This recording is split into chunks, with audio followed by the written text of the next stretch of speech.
You're like a D grade athlete at best. I'm making you at least a C. All right. How many Commonwealth Games have you been to? Don't you go one hand behind your back and I'll box you. Jerry, you beat me? Surely you're joking. You wouldn't beat me with one hand behind your back. Like, do you think you could beat me even with one hand? You pick the hand. Rear hand or lead hand, up to you. What are you, right hand or left hand? Right hand. Okay, right hand behind your back. You're an idiot.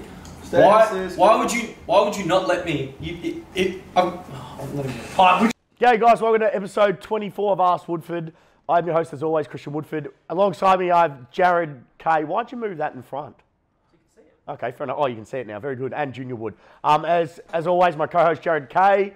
And today we've got a very special guest. Like always, the man needs no introduction. He is the 6-time Victorian State Champ. Correct me if I'm wrong. Six-time? Yeah. 6-time Victorian State Champ.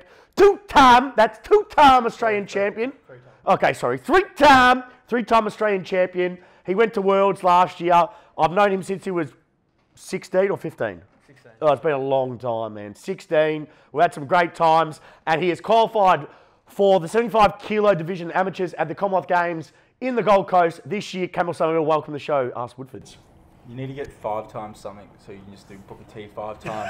Booker T 5 times. 5 times. Welcome. Thank you, Christian. You're excited to be here? I'm excited to be here. I wouldn't want to be anywhere else in the world right now. Excellent. Well, Alex has got the questions we have from your fans. Ask away, Alex. First one is from Ethan Wilson, the snowboarder. Oh God, wait. Heath, how many questions does Ethan ask? One. Ethan, an avid listener. No, he asks. He's an avid listener of the show. Yeah, he's a fan. Lockie Kennett, I'll give you a shout out because you annoyed me when I didn't give you a shout out. So Lockie Kennett, here's a shout out for you. Go. Question: how do you guys train so you can stay underweight? Very simple. I think it definitely depends on like what weight division you're in. So the lighter weights definitely struggle a lot more than heavier weights. I'm at 75 kilo. I'm not saying the middle weights don't struggle, but I personally don't have to cut too much. Probably cut 2 to 3 kilos at most, but there's some guys cutting 6, 7, you know, and doing it much tougher than I am. But in amateur boxing, you weigh in the same day that you fight. So just say if you're fighting 3 times or 4 times, 5 times in a week or a 2-week period or whatever, it's very hard to keep cutting weight. But people obviously sauna before the weigh-in, make the weight, fight, whatever, and then we'll have to weigh in the next day if they're fighting whatever they fight next, have to weigh in again and have to sort of keep the weight down. But obviously saunaing, like not eating a lot and just, I don't know, like losing like a lot of fluid and then putting it back on before they fight. But if you're fighting like in consecutive days, like 3 times in 3 days, and you're making weight each day, by the 3rd day you'd be pretty, you know, pretty dehydrated, pretty exhausted. So it takes it out of you. So but it is, you know, a part of the sport. Professional boxers have 24 hours between their fight and the weigh-in. So they weigh in the day before, so they can cut a lot more, and also they're not doing multiple fights. They only have 1 fight. The same as MMA? So I don't know about MMA. What's the most of a cut weight? I've only like a kilo on the day. If that, is that it? Yeah, I don't never cut too much because I try and get my weight down early. Like to think I'm pretty disciplined, and yeah, which we. Why? What? So a kilo? That's it? Surely there's mate, I hear stories guys cutting 10 kilos in like 2 days. Christian, they're probably professionals, not amateurs, because you wouldn't cut 10 kilos if you're an amateur. What's your weight fluctuation per day though? Because I know I have a massive weight fluctuation. Yeah, I fluctuate a fair bit, but also because I'm very well hydrated. Yeah. Also, if you're more dehydrated, you're not going to fluctuate as much. Yeah. So it just depends, man. Like, do you strictly weigh yourself every day? Is that no, you're in routine with? like closer to fights I do, but not like at the moment. I'm 12 weeks out from fighting, so you're not like Bailey Lewis, who literally religiously looks at the scales 24/7. No, I had him yesterday, and he just. I love him, but Jesus Christ. How much does he weigh though, Christian? 40. He fights in the 45 kilo. Oh, 54 kilo. That's why, man. That's nothing. 54, and then he's got to go to 58. That's exactly why he's at a much lighter weight, so he has to be extremely strict with everything. Well, you'd have to be strict with it, wouldn't you? Very strict. What do you walk around? Like 77, 76. And you fight at 75, so it's hardly any cut. Yeah, don't cut much at all. Our next question. Does he find it easy to make weight? Question mark. And if adding lean muscle mass, which in turn makes him stronger and more explosive, does he worry about potentially weighing too much and having trouble losing that weight being lean muscle? So he's asking the question, are you worried about putting on too much muscle? Not at all. With the amount of training and cardio that I do, I'm never like, and people have this massive misconception about doing weight, and I know you'll agree with me. about doing weights. They're going to put on and bulk up, and you need to be like, would you agree? 100%, keep going. The amount of cardio that I do, that's just not going to happen. So I train 3 times a day usually, and 2 of them will be cardio-based sessions, and it's just not going to happen. Yeah, I think the one thing that boxers think is there's a big fallacy with boxing that strength training will make you big, bulky, and slower and less mobile. That couldn't be further from the truth. Yeah. If you look at Campbell, he literally does so many sessions a day, and they're so metabolically focused in terms of aerobic metabolism. It's very hard for him to put on weight. But what I do is when I do strength training, it's going to make him stronger, i.e. stronger, apply more force to the ground, hit his opponents harder. So anything where I can develop his strength and put a little bit of lean mass on, as the guy said, what was his name? Frankie. So what Frankie said is he made a correct point. A bigger muscle has the potential to be stronger, more powerful muscle. So we want that mass, but also we want that neural connection. That's why we need to load, do heavy load, low reps, sub-max load, lift explosively, develop that strength and power, which is so important for him. So it's very hard for him to put on weight because he's doing so much aerobic-based work. You answered that quite well, mate. Richie P, how many S&C sessions with Woodfords do you aim for a week, and how many do you actually end up doing? I'll do, pretty much 2 strength with Christian, and then I'll also do 2 conditioning. Usually. 3. Was that 3? 3. Well, we're doing 3 this week. Doing 3 this week. So you're normally supposed to do coming up to the. Do you want me to answer this or? Yeah, you can. I'll just tell them what I usually. I do at the moment. We're doing 3 strength and power-based sessions, and he's doing 2, which we call both him and I, which is GPP sessions. So he does heaps of. So what he does is, and I'll get him to explain this after this, but I want him to talk about the work rest ratios he does for boxing, with the same work rest ratios for conditioning. So at the moment he's doing prowlers, sledgehammers, med ball slams. He does battle ropes, burpees, all that. Just trying to develop that conditioning, and then he's going to get his specific conditioning through boxing, through sparring, through competitive work. I'm just trying to build his capacity that way. But at the moment, we're just focusing on getting him stronger at the moment. What do those work rest ratios look like? You want to explain it?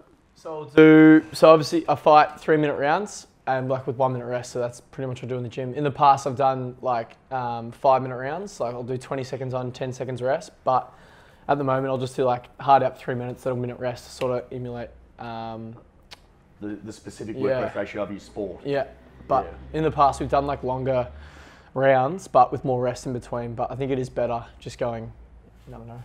Yeah, flat chat for 3 minutes and then resting. Well, your sport, so talk about your sport. What is the difference? So someone doesn't understand this. Yeah. Because I didn't understand it. Yeah. What's the difference between amateur and pros boxing? Explain to everyone. So amateur boxing is only 3 rounds, 3 threes, and pros fight 4, 6, 8, 10, 12. So much longer distance, but there's a big misconception that, just because you're professional, and I'm not just saying because I'm amateur. Amateur only just took the helmets off recently. Yeah, well, no, they've had them off, on and off. But actually, I was going to ask you that. Yeah. What's happened with the helmets? They're gone. They've been gone since 2012. Why is that? I don't know. But amateur used to box with helmets. In the last Olympics, they fought with helmets. No, they didn't. In Rio, they didn't. No, Rio didn't fight with helmets. No, they didn't. Yeah, Rio didn't. Oh, they didn't? In London, they did. Rio, they didn't. No, they didn't. So they've been, as I said, they've been off. So what was the decision for that? What was the reason? I have no idea. I can't. I'm actually intrigued to find out why. Yeah, I don't know. Does it make a difference with the? Well, for cuts it does, and that's if I had it my way, I'd have a helmet on. If you're as I said, if you're fighting 3, 4, 5 times in a week, you're gonna get you're bound to get cut at some stage. A lot of people get ruled out of big tournaments or any tournaments from cuts because they've got to fight the next day and they won't pass the medical. So it's really silly in a sense because you are going to get cut, but I'm not sure. I personally do prefer helmets off. Well, what about you prefer helmets off or on? Yeah, not off. But if I would have them on, ideally, you know what I mean, but they're not. This might be jumping the gun, but do you see yourself going pro, or are you going to stay? No, definitely. I want to one day, but I just take things one step at a time. Yeah. I just think about the next fight and but yeah, down the track, hopefully qualify for Tokyo Olympics and then come back and assess and maybe turn pro after that. I'll still be really young, then I'll be 24, 25. Yeah. You can be pro. Where do you see the into early longevity 30s. of your career? You see some of these guys boxing until they're 40. Hopefully I'm not boxing past 34, 35, to be honest with you. But yeah. Have you been busted up real bad in a fight?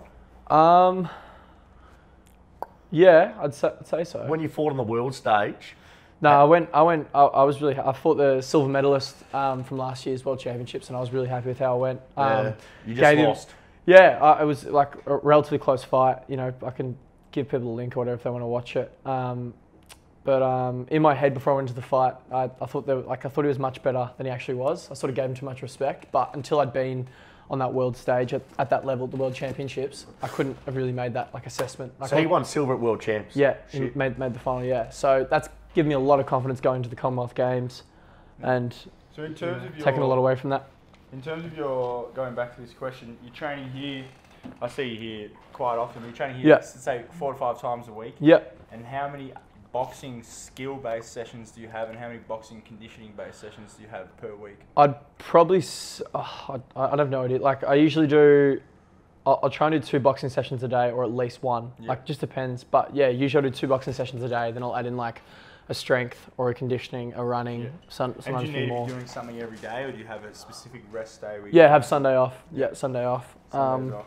Sundays off. Yeah, so I'll try and do like 2 to 3 running a week, Yeah. 2 conditioning, 2 or 3 strength, and then boxing every day, maybe 2 boxing sessions a day. It just depends. What emphasis do you place on your nutrition and sleep? Like how much sleep do you get? Because I know you work. Yeah, as well, you work like, in the mornings. How much sleep do you get per night? To be completely honest, I'm pretty lucky in a sense that I don't need a lot of sleep. I could definitely be getting, like at the moment I'm not working going to the games, which is good. But during the year, man, I'm getting like sometimes 4 or 5 hours a night because I'm up at 4:35 a.m. What? And 4 to 5 hours. Yeah, but maybe 6. No. That's how much sleep I get.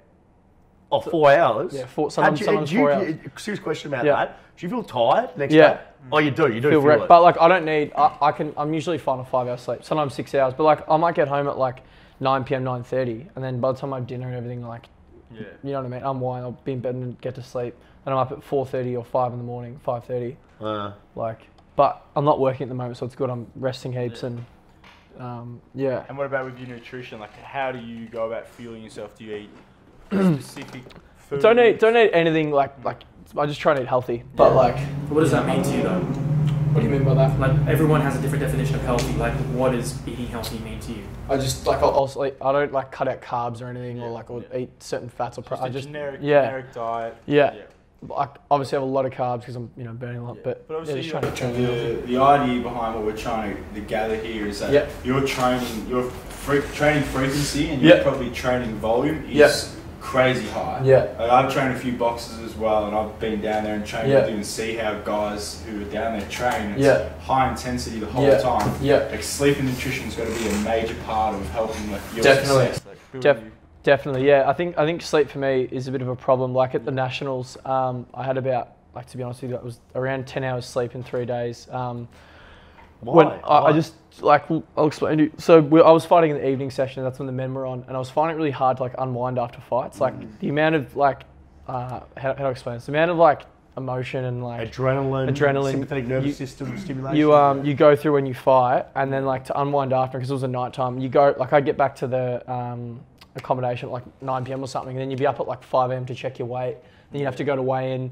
I was finding it really hard to like rest and unwind after fights. So I think by the final, I'm not using an excuse, like, because I still obviously won, but like I didn't have the best performance in the final, and I think I was pretty like tired and pretty wrecked, like third fight in 3 days. So that's something I need to assess before. You spent some time at the AIS for the games recently. Yeah. Do they give you any? Is there any sports psychology Definitely, mate. Yeah, they do heaps of Yeah. workshops and heaps of like educational sessions, and so I'm chatting to a few people there to try and work on. Funnily enough, like I was watching this documentary about American gridiron players because they play it late at night sometimes, and those games go forever. Sometimes they're finishing up around 10, 11 o'clock. And their schedule's so busy, like they're week to week playing, and they had a lot of trouble winding down, like you said. So that's why a lot of American gridiron players smoke weed.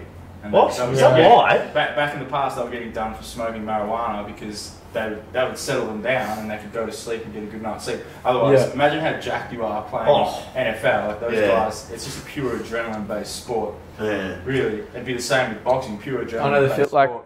like I remember after like some of my fights at Nationals, I'd be in bed, I'd keep checking my phone or whatever, like every half an hour, just could not unwind because it's just that like as you know, you're literally fighting someone to it's a scary crazy. sword, isn't it? It is. Yeah, definitely. You think about it though this way, right, mate? It's definitely fight or flight because you're fight. When you're in the boxing ring, do you ever feel Like for me, it's like this guy could really hurt me. Definitely. Fuck, I've got to. 100%. It's definitely like it's like kill or be killed. Yeah, you're like Nate Diaz, kill or be killed, motherfucker. Not the going in there with like angry or anything. Well, I don't. It's can't all, be angry. I'm just like extreme. No, I'm extremely focused. And at the end of the day, it's a sport. So when you let like emotion get in the way, just say if he hits me and I get like emotional, you're not gonna win or be able to think or maneuver your way through a fight that way. You know what I mean? When someone hits you in boxing and they hit you and they hurt you, the whole idea is not to make them think that you got hurt. No, yeah. So what do you do? What do you do? I don't know. You just I've been getting punched in the head since I was like 14. So it's you can't tell, can you? No, it's like second. I don't really. I don't know, but no, I try not to. You think you've built a resilience? Definitely, yeah. Tough, definitely, yeah. Like it's. What would you say is really, I guess, an important strategy that you're now using to help you wind down or help you just, I don't know, get in a state of calm to relax after training or fighting now? I do take this it's by Bioceuticals. Bioceuticals magnesium. Yeah, it's called like sleep. So sleep something. Does it help? Yeah, it does. Yeah, Shandor. Shout out to Shandor. He uses that. I use, and that's been really good. But I need to just think of some, like obviously being on your phone. Not that I am a bit, but like obviously being on your phone, you need to limit that. It doesn't help at all. That's why you should be watching TV an hour before bed. Read a book or read a book do something and switch off. Yeah, you got to switch off. Adult colouring books. What? Adult colouring books. Legit. Really? Yes. Adult colouring book. Massive. Yeah. Secret kind of hidden kind of. Yeah, I love drawing. Yeah. That electronics, mate. You know me and electronics. I love that. Campbell, have you ever experimented with meditation, or have the psychologists ever tried it? People have recommended it, and no, I haven't. But maybe an avenue I should go down. Do you? Yeah. Pretty much daily. Takes me like 4 or 5 minutes. Supposedly it's real short meditation. You can do it real short. Yeah, it's up to you how long you do it for and what state you do it in. Does it help? Yeah, definitely. Otherwise, I'm always like, I think you'd be the same, and you're definitely the same. Working every day, but in this industry, you're always like, it's a go industry. Yeah. Like you're always on your feet. You're always high energy, high octane. You have to be though. And it's like sometimes you're on the floor for 12 to 14 hours, or you're always. You let me know yesterday, Jarrad. 12 hours a day, 12 hours a day. But no, you're right about that. So, and if I'm not thinking, like I'm an inquisitive person where I need to know information, so if someone tells me something I don't know, I'm researching it, or I'm listening to audiobooks, or I'm always delving in information. I just find a little bit of meditation every day just helps. Do you do it in the morning? Sometimes I do it in the afternoon, sometimes at night, just when I get a little bit of time. I got an answer to why they did why they changed. Oh yeah, tell us. So the AIBA, AIBA, thank you. The main reason is safety. They said referees had to stop matches for head injuries more often with boxers wearing headgear, according to this study they did. Whoa, that's interesting. And this is like a couple of reasons, because maybe it gives you a false sense of safety, more whiplash, bigger surface area, bigger target. That's definitely true, because so they were open face head guards that would come sort of like that, and the chin would be exposed, but it was like obviously big rubber, so it was very easy just to push someone's head back, because there's like a rub instead of like a skull. There's a it's a head guard, so you just have to hit the top of the head guard and the head goes flying back. Where now if you hit someone's head properly, the head's going to go back, not just like tapping like their forehead, if that sort of makes sense. Do you knock many guys out? Do you KO guys? No, there's like the amateur gloves are really, really well padded. What ounce? They're 12s, but it's not about the ounce, it's about the gloves. There's lots of air, like where the professional gloves are really thin, not as much air in the so there's heaps of air in these gloves. Yeah. So it's very hard to knock people out. Yeah, it is. But unless you're Triple G. Or he's professional, but no, but when he was amateur, I don't know how many knockouts. He had a lot of knockouts, I'm pretty sure. Did he? Yeah. Yeah, unless you're Triple G or the Kazakhstanian. Or you're a heavyweight or super heavyweight. The heavier weights obviously produce more knockouts. I thought he was Ukrainian or something. No, he's Kazakhstan. Quick question for you: who's your favourite boxer that you follow at pro? Now or just no? I don't really. You like Triple G? Don't lie. I don't mind Triple G, but I think you're just putting words in my mouth there, Christian. To be completely honest, I love Anthony Joshua. I love Anthony Joshua. I knew that was coming. Love Lomachenko. He's a freak. He's a freak. He's a freak. I think he's next level to any boxer. But when I'm not boxing, I try not to watch. Yourself especially because I'm a personal trainer, and that's all I do, like literally all day. Yeah. When I'm not boxing, I try to just your own time. 100% do other stuff. But yeah, I'd say Lomachenko. I don't know. Lomachenko. How do you stay level-headed before a fight?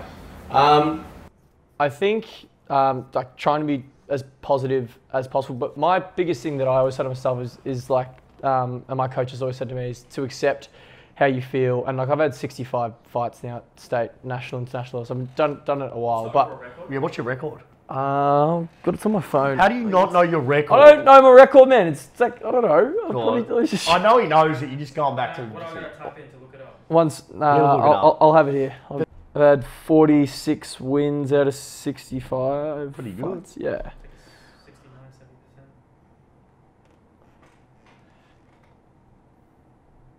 How do you take those losses when you lose? And it's all right. You don't need to be right with your mates. How do I take? How do you take the losses? Like how do you deal with the losses? I don't. Yeah, it's good question. It's obviously extremely disheartening, losing because you put so much effort into it. I don't know. I think I try and take something from from them. So like I lost at the World Championships against the guy, the silver medalist, and then so he's ranked number 2 in the world. No, he's not ranked number 2, but he finished number 2 in the world at the World Championships. I think he's 4th or something. So he's still top 5. He's top 5. He's top 5. One of the best boxers in the world. Yeah. Put it that way. I just took away. I took heaps away from the fight and looked at all the positives instead of sort of just dwelling that I lost. And how did we, just for everyone out there, how did we meet? I don't even remember how you and I met. I messaged you on Facebook because I wanted to add more training. Yeah, just wanted to start doing strength because I knew I had to do. I don't know. The first time I saw you, I do remember the first time. Was how skinny you were. Yeah, and I'm still very skinny. And I remember the first time I said to you, well, we tried to RDL. I remember the first time I tried to RDL you, I'm like, mate, I don't know what this guy's done, but you move real poorly. And you're like, my coach says that as well. Yeah. You want to give a shout out to your coach? Who's your coach? Jerry Murphy. Where's his place? At Surrey Hills. So Jerry Murphy, Surrey Hills. He's been training me since I was 13, 14 and achieved a lot and still a long way to go. So So and who do you? Thank you, Jerry. Jerry and what made you want to get into boxing? I stopped playing. I used to play basketball, baseball, t-ball, football. Yeah. And was sort of getting in a bit of trouble. That's a good sport. It's a great sport. Yes and no. No, it's a good sport because the ball's just there. You just hit it. I was in year 7 and I was getting in a bit of trouble at school and out of school. Nothing serious, but stopped playing sport. And my dad sort of wanted me to do something over summer holidays and not sort of be mucking up and getting in trouble. Yeah, and I got hold of Jerry and sort of went from there. And did you approach Jerry? Yes, I did with my dad and just said I wanted to give it a shot. And what did Jerry? And Jerry just took you on? Yeah. Were you bad at the start or were you just fit in straight? Terrible. I took so long because you can imagine how undeveloped I was, real skinny, real weak. Where there was let's not film downstairs. As a taken me for a few sessions. Who was worse, 13-year-old Campbell or 25-year-old Jarrad? 13-year-old Campbell for sure. I was hopeless. So what I'm trying to say is I was really especially growing up as a teenager, there was lots of teenagers that you fight that'd be more developed, stronger. I was really weak and uncoordinated. It took me a long time to hone my skills and sort of get my style in a sense. When was your first fight? How old were you? 14. Were your parents a bit worried? Or? Mum still gets worried, especially in Australia. I definitely win just about, more fights than I lose. And Mum's still worried, he got a good shot. Even when I'm I might stop someone or destroy them. She was worried I get hit once in a round or something, or a couple, 5, 10 times, or, you know what I mean? I don't know. Mum would mum, of course, Well, you got to think. I mean, who's been the biggest influence in your career to date? My parents and Jerry. Yeah, my parents are extremely supportive and have backed me from day one. And I owe them a lot. They're unbelievable. Shout out to Mum. Very good. Yeah, you've got to always. I think parents are a big supportive. Yeah. As well. Yeah. Is that all questions? Is there anything you want to say before you leave? Anything at all? No, not really. To be honest, I think I've talked a lot. You want to come in, Kurt? Come say hello, everyone. This is Jarrad's sister and Jarrad's brother. Come say hello. That's Noah and Kirby. There we go. Hey, Come on, Kerb. Say, come train here. Come train here. Say hi. Anything you want to say before you leave? You want to get off your phone? I think people wanted to ask questions, but you weren't live, so it might have been an issue. Don't worry, it's fine. Okay. We can always follow up with questions. Anything you want to leave before? You want to get off your phone as well? No, I'm I think I've said everything. Anything you want to thank your performance coach for dealing with you? Thank you, Christian, for everything you've done, and looking forward to a long future together. You're the man. We've had some ups and downs, haven't we, Cam? We have. We've had more. I think more ups than downs. Copped a lot of abuse, Cam. Oh, mate, and just for everyone out there, he's my whipping boy. I think when I get angry for some reason, I'll just take it out on Campbell. I reckon I've given him more sprays than anyone. He just sits there and if he wanted to beat me, he'd beat the crap out of me. And if I wouldn't dare. But he wouldn't. But Why? He just. Respect it. I've known him since. You got to understand. I've known him. He looks. Sometimes I don't realise I've known him since he was 15, 16. So he doesn't know how to act. And I'm like, I've known this kid for so long. It's like just so. I know how to say things to him, like to get the best out of him. I don't know. It's just how it is. But he's doing real well. I'm pretty proud of him. And he's like the piece of furniture at Woodford, like a Jesse Postons type, we call him. The old furniture type. Oh, man. All right, guys, that's episode 24 of Ask Woodford. Now, I want you guys, Campbell, we're going to link Campbell's athlete page. Guys, follow him. He's a ripper kid. He's going to go far. Support him. I honestly believe, and this is throwing it out there, he will win the gold medal at the Commonwealth Games. No pressure, Campbell. And we were just talking about this before. Do you want to take this bet on that after Commonwealth Games, I will fight you with one hand behind my back? One hand behind your back. I have one hand behind my back. I hope you don't have one hand behind your back. No, do you honestly think you can beat me? Definitely. I reckon I'll beat you will lose badly. Really? I'll be there to watch you as well. Well, why would you be there to watch me? Mr. K, as per usual, Christian loves to throw these things out. So let's while we're here, let's make sure that we follow through and actually. I'm happy to follow through with it. I'm happy to follow through with it. And I think you know what we should do as well. Maybe get Jarrad and you in the ring. No, I'm not going to, because I'll bust him up too. I don't want to bust anyone up. Jarrad's had training. I haven't had any training. Give me training first. You need to train before I fight you as well. Yeah. All right, guys, episode 24. I want to thank Campbell Somerville, Jarrad K as always. Next week, we're going to long list the questions. How many questions we've got to answer? About 30. We've got about 30 questions, guys, so we're going to have a lot to answer. Next week will just be Jarrad and I. Over the next few weeks, it'll just be Jarrad and I. We need to get on top of these questions because they're getting ridiculous. We've got 30. Keep sending them my way and Jarrad's way. We'll answer them the best of our ability. And we'll see you guys next week for episode 25 of Ask Woodford. Thanks, guys. See you guys. See you guys.